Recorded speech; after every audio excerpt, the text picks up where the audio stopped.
साथियों, आप सभी को नमस्कार। हमारे साथ हमारे एक पेशेंट है। सर, क्या दिक्कत थी आपको? खांसी की प्रॉब्लम। खांसी की प्रॉब्लम कितने टाइम से थी? 3-4 साल से। 3-4 साल से थी। और जैसे सर्दी आती थी गले में फंस कर टस का दिक्कत रहती थी। और अपने यहाँ ट्रीटमेंट कितने टाइम तक लिया? पहली बार लिया था। मतलब 15 दिन ही लिया था। 15 दिन के और उसमें खांसी में क्या हुआ?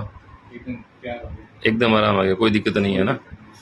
जो अंग्रेजी दवाई मैंने कम से कम 3-4 साल वाली। अच्छा अच्छा, लेकिन अब ठीक, एकदम बढ़िया आराम है। चलो सर, बहुत बहुत धन्यवाद।